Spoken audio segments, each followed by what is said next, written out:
रंजीत भैया जिंदाबाद जिंदाबाद जिंदाबाद रंजीत भैया जिंदाबाद जिंदाबाद जिंदाबाद जीतेगा भाई जीतेगा रंजीत भैया जीतेगा जीतेगा भाई जीतेगा रंजीत भैया जीतेगा क्यों पड़े हो चक्कर में कोई नहीं है टक्कर में।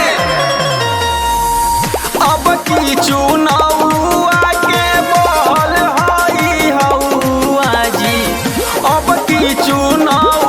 आके बोल हई हौआ जी फिर रंजित भैया के जीतई है चाचा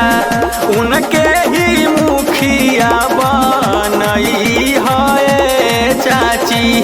जिला जवार में बड़ी उनकर नामा हो चंदा पंचायत में बड़े बड़े कामा हो फिर असोन के जीतई है भैया मुखिया रंजीत के बनई है चाचा रंजीत भैया जिंदाबाद जिंदाबाद जिंदाबाद रंजीत भैया जिंदाबाद जिंदाबाद जिंदाबाद जीतेगा भाई जीतेगा रंजीत भैया जीतेगा जीतेगा भाई जीतेगा रंजीत भैया जीतेगा क्यों पड़े हो चक्कर में कोई नहीं है टक्कर में। चंदा पंचायत के रौनक बढ़लथिन हो नली गली पीसीसी ढलैया करवलथिन हो कर देलथिन कॉलोनी सबके पास आए भौजी घर घरे कैलथिन विकास आए चाची मजदूर किसान भाई के हौसला बढ़लथिन हो एक आवाज में सबके साथ हानि भैलथिन अब उनकर कमाना भूलई है चाचा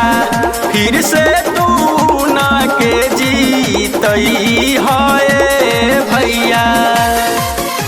रंजीत भैया जिंदाबाद जिंदाबाद जिंदाबाद रंजीत भैया जिंदाबाद जिंदाबाद जिंदाबाद जीतेगा भाई जीतेगा रंजीत भैया जीतेगा जीतेगा भाई जीतेगा रंजीत भैया जीतेगा क्यों पड़े हो चक्कर में कोई नहीं है टक्कर में।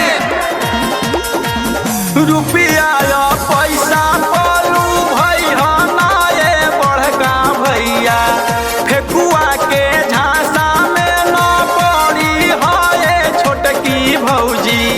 भैया रंजीत के जीतई है चाचा फिर उनके मुखिया बनई है चाची गली गली घूमा हथिन भैया हो रंजीत भैया पूरा पंचायत घूमा हथिन हो रंजीत भैया गीतिया प्रचार के बजई है भैया मुखिया रंजीत के बनई है चाचा।